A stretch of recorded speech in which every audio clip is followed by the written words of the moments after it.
오늘 말씀의 제목이 앞에 화면에 있습니다. 우리 함께 읽고 시작합니다. 시작. 십자가의 사랑 안에 거하라 라는 제목으로 함께 말씀 나누겠습니다. 우리 옆에 있는 분들 축복하면서 인사하겠습니다. 참 잘오셨습니다. 당신은 하나님의 기쁨입니다. 인사합니다. 참 잘오셨습니다. 당신은 하나님의 기쁨입니다. 참 잘오셨습니다. 당신은 하나님의 기쁨입니다. 참 잘오셨습니다. 당신은 하나님의 기쁨입니다. 아멘. 하나님의 부르심이 있었기 때문에 우리가 이 자리에 있는 줄 믿습니다. 나의 의지, 그것보다 먼저 하나님의 부르심이 있었습니다. 그 말은 오늘 말씀 듣는 가운데도 내 생각보다 먼저 되신 하나님의 은혜가 이미 예비되어 있다는 것을 의미합니다. 그 하나님의 은혜가 우리 마음 가운데 채워지는 시간 되기를 주님의 이름으로 축복합니다.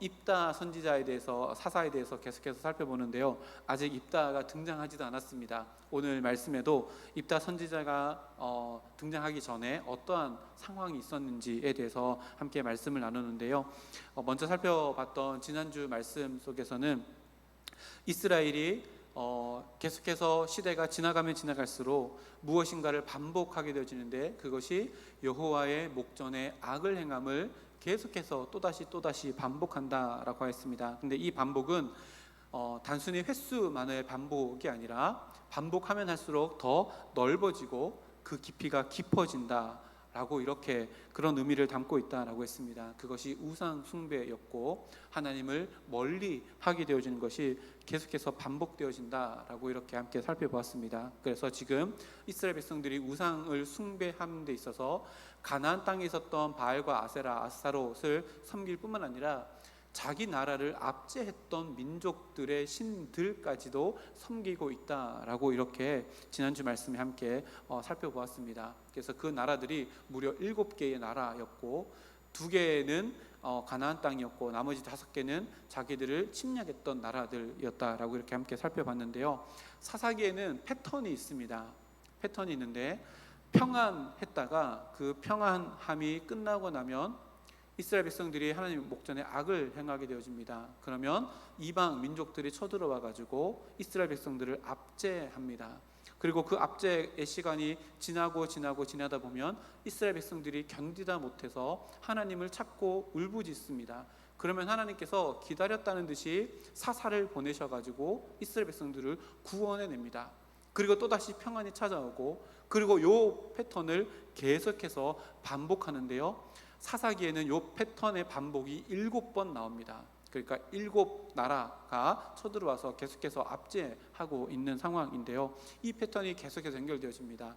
지난주에 살펴봤던 패턴은요, 블레셋 암몬이 쳐들어와가지고 압제하는 상황 가운데 있는데, 그 압제를 이스라엘 백성들이 어떻게 해결하려고 하면 우상 숭배를 더 철저하게 함으로 말미암아 그것을 해결해 보려고 하다가 그 학대와 공고가 더 심해져 나가는 상황 가운데 있었습니다. 자, 그러면 그 다음 패턴은 뭐죠?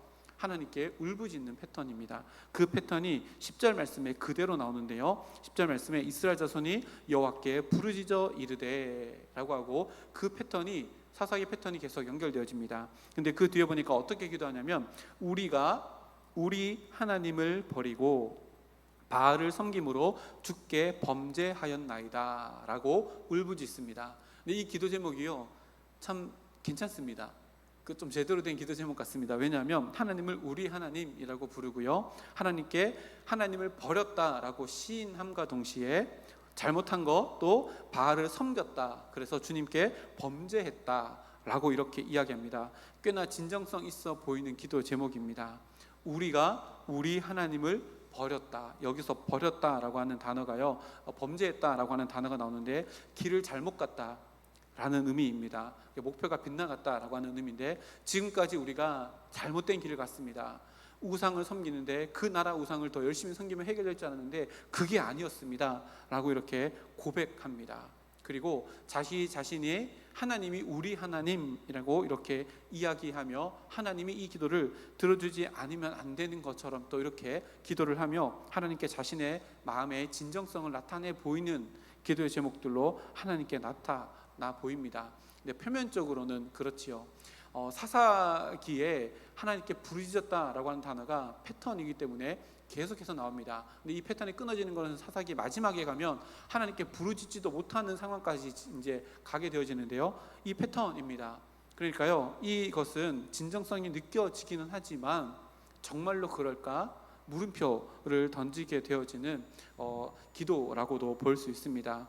그러니까 이렇게도 생각해 볼 수 있습니다. 지금 오죽했으면 하나님께 이렇게 기도할 수밖에 없었을까? 얼마나 힘들고 어렸을까라고도 이렇게 생각해 볼 수 있습니다. 자, 이제 부르짖었습니다. 그 다음 패턴은 뭐죠? 하나님께서 사사를 보내셔가지고 이스라엘 백성들을 구원해내는 것이 그 패턴입니다. 근데요, 이 패턴이 하나님에 의해서 깨집니다. 그 뒤에 보니까요, 하나님께서 사사를 보내주겠다라는 약속이 아니라 굉장히 엄중한 경고의 말씀을 주시는데요, 이 패턴이 끊어진 이 상황 속에서 지나간 이 사사기 이야기를 쭉 살펴보면요, 사사기 이야기는 계속해서 하나님의 목전에 악을 행하는 악한 것의 죄악의 반복의 패턴이 계속해서 연결되어집니다. 그러나 그 이면에 또 어떤 것이 반복되어져요? 계속해서 하나님께서 그들을 구원해 주시는 구원의 이야기가 계속해서 반복되어집니다. 이스라엘 백성들은 거듭거듭 죄를 짓는 역사를 반복하지만 하나님은 거듭거듭 그들을 용서해 주시는 이야기가 반복되어집니다. 근데 지금 하나님께서 갑자기 그 패턴을 확 트셔가지고 구원해 주시는 패턴인데 구원해 주지 않고 경고의 메시지를 던지는 것으로 패턴을 끊어버리십니다. 그 말씀이 11절, 12절 말씀인데요, 먼저 하나님은 지금까지 내가 이루어왔던 구원의 역사들을 다시 한번 상기시키십니다. 내가 애굽 사람, 아모리 사람, 암몬 사람, 블레셋 사람에게서 너희를 구원하지 않았느냐? 또 시돈 사람과 아말렉 사람, 마온 사람, 여기서 마온이라는 것은 미디안 사람인데요, 미디안 사람이 압제할 때에 너희가 부르짖어서 그들의 손에서 나를 구원하지 않았느냐라고 이렇게 이야기하십니다. 요 나라들을 세어보면요, 7개 나라입니다.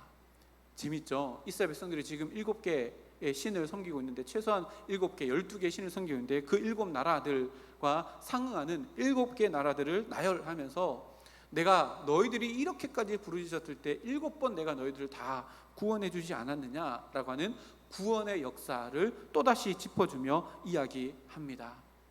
근데 보세요, 누군가가 잘못해서 용서를 구하는데 이런 이야기를 한다면 하나님께서 이스라엘 백성들을 포기했기 때문에 이 이야기를 할까요? 아닙니다. 포기했다면요, 대답하지도 않으셨을 겁니다. 그냥 하나님의 은혜, 하나님의 나타나심을 그냥 거두었을 겁니다. 근데 하나님께서 이렇게 충고의 메시지를 주신다는 것은요, 사사를 보내지 않겠다라는 말이 아니라, 너를 구원하지 않겠다라고 하는 말이 아니라 뭐 하는 거예요? 더 너희들의 마음이 변화되어야 될 부분이 있다는 것을 짚어주기 위함입니다. 이 부분에서요, 우리가 하나님의 마음을 알게 되어집니다. 우리 인간은요, 하나님 부르시는 그날까지 우리가 성도라고 하고 하나님의 백성이라고 하는 이름을 가지고 살아가면서도 계속해서 우리는 죄를 반복해서 짓는 인생을 살아갈 수밖에 없습니다. 왜요? 죄의 껍데기인 우리의 육신을 가지고 있기 때문에 그렇습니다. 그래서 죽을 때까지 우리는 죄와 싸울 수밖에 없습니다. 그것이 반복되어질 수도 있고요, 새로운 죄를 질 수도 있지만 결국은 큰 바운더리 안에서 계속해서 죄를 짓는 반복 역사를 질 수밖에 없지만 하나님은요, 그런 우리들에게 찾아오셔서 구원의 역사를 말씀해 주시고 우리의 죄의 역사로 끝나는 우리의 인생이 아니라 거기에서 하나님의 말씀을 듣고 회복되는 역사로 인생이 마무리되어지기를 원한다라고 하는 것을 이 대목 가운데 우리가 알게 되어지고 또 깨닫게 되어집니다. 하나님은 지금 그 계속해서 반복되어지는 패턴을 스스로 끊으시면서 무엇인가 충격적으로 이스라엘 백성들에게 너희들 지금까지 이렇게 살았지, 근데 이렇게 살면 안 되는 거 알잖아. 내가 지금까지 너희들을 구원해주지 않는 적이 없잖아. 계속해서 구원해줬잖아. 그러면 너희들이 이것을 반복할 것이 아니라 거룩을 반복해야 하고 정결과 성결을 반복해야 하고 하나님의 공의, 하나님의 사랑, 하나님의 긍휼을 반복해야 될 것이 아니냐라고 이렇게 지금 따끔한 충고를 나타내 보입니다. 충고 이후에요, 더 충격적인 말씀을 하시는데 13절, 14절 말씀입니다. 너희가 나를 버리고 다른 신들을 섬기니 그러므로 내가 다시는 너희를 구원하지 아니하리라. 이스라엘 백성들에게는요, 지금까지의 패턴을 보면 아니 그 전에 온니엘부터 시작해가지고 기드온이든 누구든 부르짖으면 사사를 보내줬는데 지금은 패턴이 완전히 깨버리고 다시는 내가 너희를 구원하지 아니하리라 하나님의 거절 이라고 하는 전혀 새로운 하나님의 음성을 듣게 되어집니다. 굉장히 충격이었겠죠. 그리고 하나님께서 이스라엘 백성들이 부르짖었던 것처럼 콕 찍어서 이야기합니다. 너희가 나를 버렸지 않느냐, 그리고 다른 신들을 따라서 섬겼지 않느냐. 내가 너희는 다시 계속해서 여호와의 목전 악을 행하지만 나는 다시는 너희를 구원하지 아니하리라 라고 하고 딱 잘라서 거절하십니다. 그러면서 14절 말씀에 가라 너희들이 택한 신들에게 더 부르짖어 봐라, 우상 숭배 더 열심히 해봐라. 그래서 환난의 때에 그들이 너를 구원할 수 있는지 해봐라. 지금까지도 그렇게 살았지 않느냐, 그렇게 해봐라. 쉽게 말하면 뭐예요? 딴 데 가서 알아봐라. 나는 이제 끝났다. 딴 데 가서 알아봐라 라고 하며 하나님의 거절하심이라고 하는 새로운 패턴을 이스라엘 백성들의 역사 가운데 탁 집어넣으십니다. 야, 나는 너희 하나님 아니야. 너희들이 택한 신 있잖아. 거기 가서 알아봐 라고 이렇게 이야기합니다. 왜 하나님은 이렇게 거절이라고 하는 새로운 패턴을 이스라엘 백성들에게 말씀하고 계실까요? 자, 이게 중요합니다. 거절한다라고 하는 말씀을 하셨다는 게 중요합니다. 거절하려면요, 뭐 하면 돼요? 수신 차단하면 되잖아요. 그냥 말 안 하면 되는 거예요. 근데 거절한다고 말하는 건 뭐예요? 여기가 끝이 아니라는 걸 얘기하는 거잖아요. 뭘 이야기할까요? 너희들의 기도가 부족하고 너희들의 모습이 잘못되었다는 거, 너희들의 회개는 여기서 그치는 것이 아니라 더 큰 회개가 있어야 된다라고 하는 것을 알려주는 겁니다. 그러니까요, 예수님 하나님께서 이렇게 말씀하시는 것은 이스라엘 백성들이 우리가 하나님을 떠났습니다, 우상을 섬겼습니다, 주께 범죄했습니다 라고 하는 입술의 고백, 그 안에 너희들 지금 어떤 거 있는지 알아? 너희들이 지금 필요한 거는 내가 아니라 하나님 본인, 하나님 자신이 아니라 하나님의 능력, 곧 지금 너희들을 압제하고 있는 블레셋과 암몬 사람들을 쫓아낼 힘이 필요한 거지, 나의 힘이 필요한 거지, 너희들은 나를 필요로 하는 것이 아니야 라고 하는 것을 콕 찍어서 이야기하는 겁니다. 중요한 건 뭐예요? 하나님은 이스라엘 백성들의 기도의 제목이 무엇인가를 받으시는 것이 아니라요, 그 기도를 왜 드렸는지 그들의 마음을 보시고 마음에 부족한 것을 콕 찍어서 이야기합니다. 너희들 내 힘이 필요한 거잖아, 내가 아니라 내 힘이 필요한 거잖아 라고 하고 콕 찍어 이야기하면서 그렇다면 나는 거절이라고 이야기하십니다. 그래서요, 하나님은요, 여기서 알 수 있는 게 뭐냐면 우리의 기도가 어떤 기도를 많이 했느냐, 어떤 기도 제목들을 하나님께 엎드려서 얼마만큼의 시간을 보냈느냐가 중요한 것이 아니라요, 그 기도를 하는 기도의 제목에 우리의 마음의 중심에 무엇이 있느냐가 하나님의 진짜 관심사라고 하는 것을 우리가 깨달아 알게 되어집니다.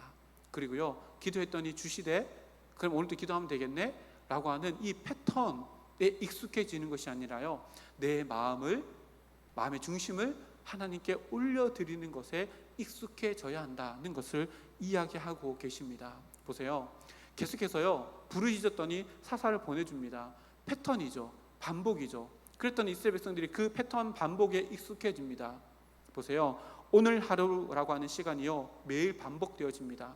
그래서 벌써 20몇 주, 30몇 주라는 시간이 지금 1년이 다 지나갑니다. 이 반복하는 시간 가운데요, 우리는요 계속해서 반복되어지면 이것이 당연하다고 여기고 감사가 점점 사라집니다. 어떤 목사님 설교를 들었는데요, 이런 말씀을 하신 적이 기억이 납니다. 되게 오래전 설교에서 들었던 기억인데요, 지갑을 갖고 다니잖아요, 그렇죠? 지갑을 갖고 다니다가 지갑을 잊어버리면 엄청 수고로움이 있잖아요. 뭐 해야 돼요?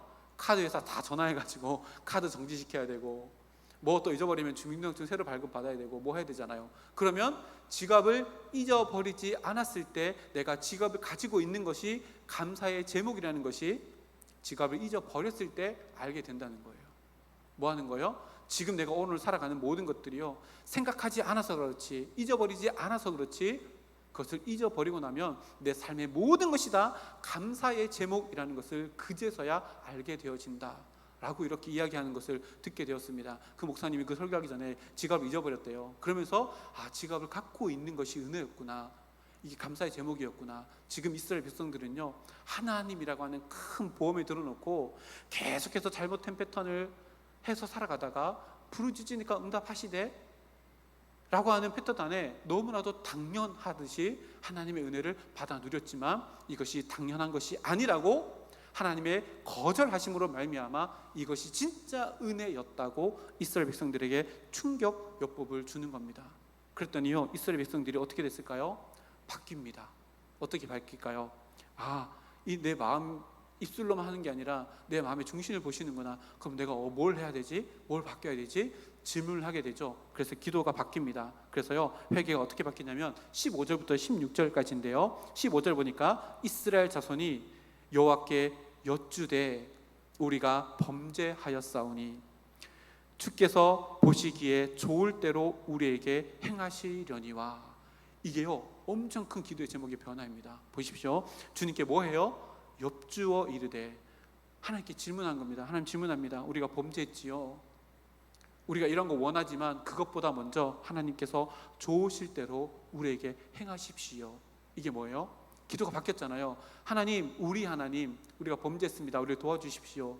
내가 원하는 것을 먼저 구했던 기도가요, 하나님께 내 모든 상황들을 다 주권을 넘겨드리는 기도로 바뀝니다. 하나님 어떻게 하셔도 좋습니다. 왜요? 우리가 전 범죄했잖아요.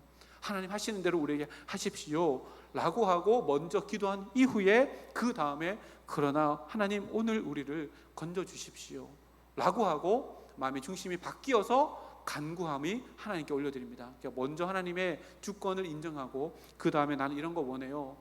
그런데 하나님의 주권대로 해주십시오 라고 기도가 바뀝니다. 그러나서 기도만 하느냐? 아니요. 16절 말씀입니다. 우리 16절 말씀 다 같이 읽겠습니다. 시작. 자기 가운데에 이방신들을 제하여 버리고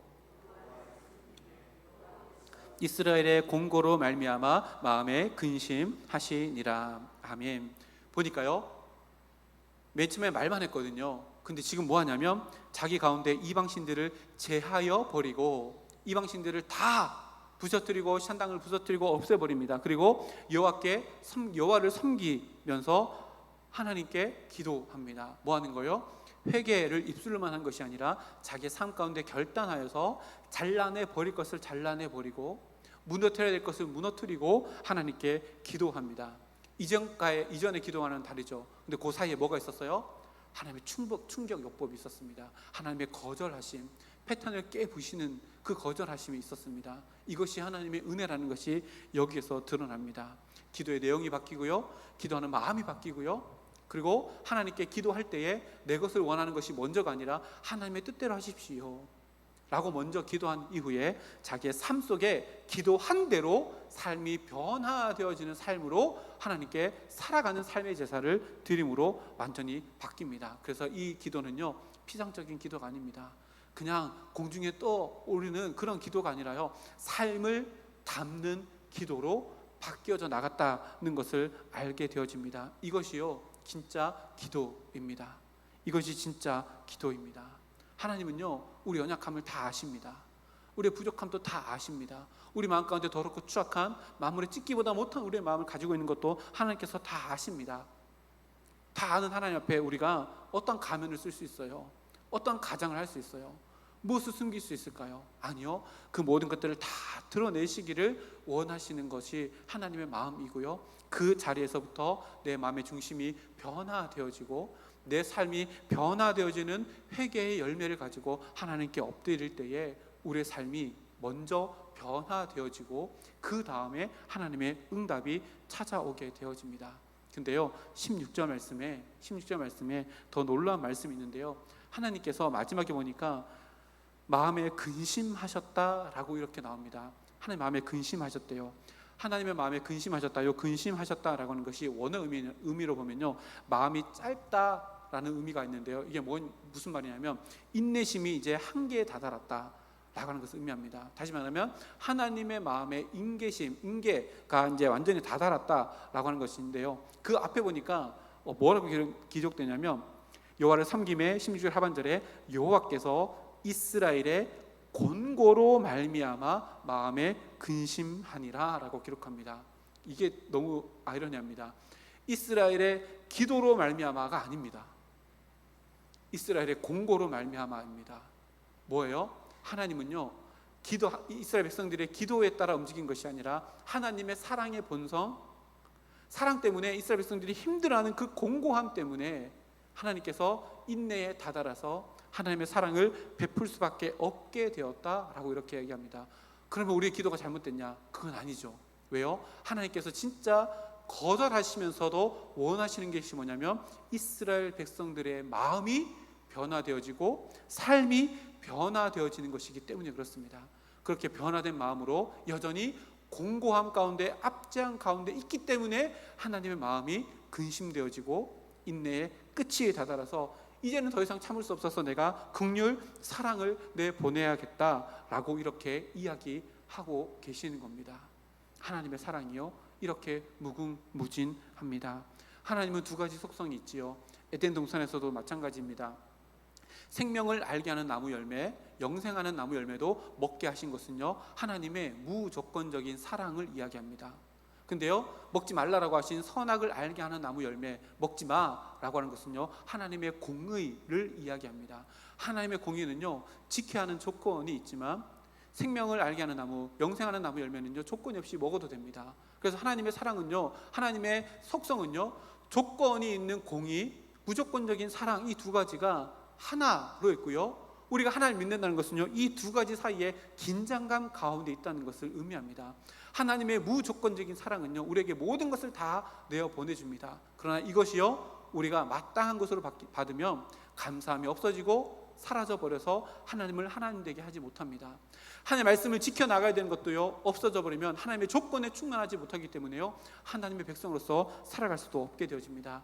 이 두 가지의 긴장감이 우리의 삶 가운데 여전히 있고요, 이 두 가지 긴장감이 해소되어지는 자리가 있는데 거기가 어디냐면 바로 회개의 자리입니다. 회개의 자리는요 하나님의 공의도 만족할 수 있는 자리이고, 하나님의 공의가 만족되어지면요 하나님의 무한하신 사랑, 조건 없는 사랑이 만족되어지는 자리가 바로 회개의 자리입니다. 그래서 가장 복된 자리가요 예배 자리 가운데 하나님께 엎드려 회개하는 자리입니다. 그런데 우리에게 회개의 자리가 주어질 수 있는 조건이 있는데 그게 뭐예요? 예수님의 십자가의 사랑이 우리에게 주어졌기 때문에 우리에게 회개의 자리가 합당합니다. 만약 예수님의 십자가 자리가 없었다면요 우리는요 십자가의 은혜로 말미암아 하나님께 회개할 수 있는데, 십자가가 없었다면 하나님께 회개할 수도 없는 죄에 머물러 있는 존재밖에 되지 않을 겁니다. 근데 하나님께서요 우리들에게 예수님을 보내주셨고 그 십자가의 사랑으로 우리를 담대하게 십자가의 자리, 은혜의 자리, 회개의 자리로 나올 수 있도록 길을 열어주셨습니다.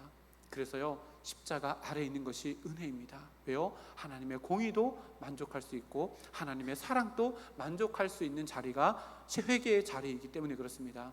그래서요 하나님께서 오늘 이스라엘 백성들에게 거절하신 겁니다.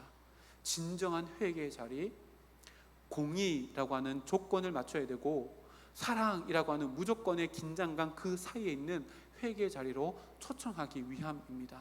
그래서 하나님의 거절하심도요 우리에게는 은혜가 될 수 있고, 그 자리에서 십자가의 사랑을 더 풍성하게 누릴 때에 우리의 삶은요 십자가의 보좌로부터 흘러나오는 진정한 은혜, 모든 것을 다 감사로 받을 수 있는 은혜를 받아 누릴 수 있습니다. 오늘 함께 기도할 때요 이렇게 기도했으면 좋겠습니다. 하나님, 나는 죄를 계속해서 반복하며 지으며 살아갑니다. 그런 하나님, 때로 나를 거절하는 그 은혜도 십자가의 그 자리, 회개의 자리에서 하나님의 공의와 하나님의 진정한 사랑을 경험하는 자리로 살아갈 수 있도록 날마다 십자가 단단히 붙잡고 십자가 아래의 삶을 살아갈 수 있도록 인도해 주십시오. 이렇게 기도할 수 있는 우리 모두가 되기를 소망합니다. 함께 기도하겠습니다. 하나님 감사합니다. 오늘도 십자가의 그 은혜가 있는